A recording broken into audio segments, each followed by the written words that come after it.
മാം, show start ചെയ്യുന്നതിന് മുൻപേ എനിക്കൊരു പ്രോബ്ലത്തെക്കുറിച്ച് ഡിസ്കസ് ചെയ്യാനുണ്ട്. അതിനെനിക്ക് നിങ്ങളുടെ സഹായം വേണം. പറയൂ.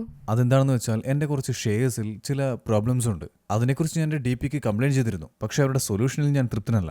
ഇതെന്നെ ഒരു കവിതയാണ് ഓർമ്മിപ്പിക്കുന്നത്. ചൊല്ലട്ടെ?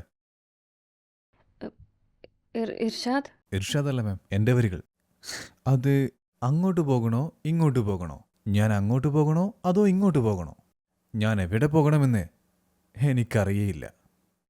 വാവ്, ഇത് ഭയങ്കരം വരികളാണ്. എന്നാൽ ഇത് യാഥാർത്ഥ്യമായി തോന്നുന്നു, അല്ലേ? ശരി, ഇതെന്നെ ഒരു കവിത ഓർമ്മിപ്പിക്കുന്നു. അതെന്റേതല്ല, പക്ഷെ കേൾക്കൂ. ഇവിടെയില്ലെങ്കിൽ മറ്റെവിടെയെങ്കിലും, മറ്റെവിടെയെങ്കിലും ഇല്ലെങ്കിൽ മറ്റെവിടെയെങ്കിലും. എന്നുവെച്ചാൽ?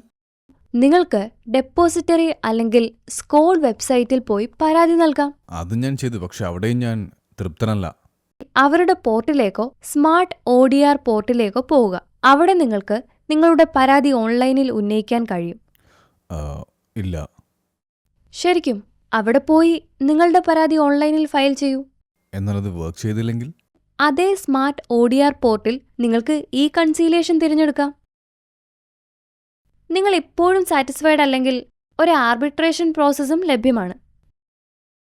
ഈ രീതിയിൽ നിക്ഷേപകരുടെ തർക്കങ്ങൾ പൂർണ്ണമായും പരിഹരിക്കപ്പെടും 90 ദിവസത്തിനുള്ളിൽ, അല്ലെങ്കിൽ അതിലും താഴെ, അതും ഓൺലൈനിൽ. Okay ma'am, thank you. Thanks a lot. ഇതിനെക്കുറിച്ച് എനിക്ക് അറിയില്ലായിരുന്നു. നമുക്ക് തുടങ്ങാം.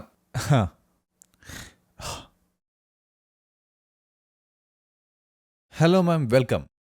അപ്പോൾ ഇന്നത്തെ നമ്മുടെ ടോപ്പിക്കാണ് investors complaint and ഗ്രീവാൻസസ് redressal.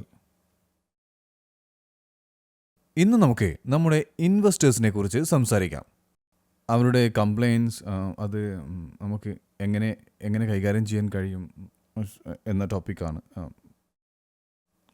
Sorry sir, നമുക്കിന്ന് മറ്റൊരു ടോപ്പിക്കിനെ കുറിച്ച് സംസാരിക്കാമോ?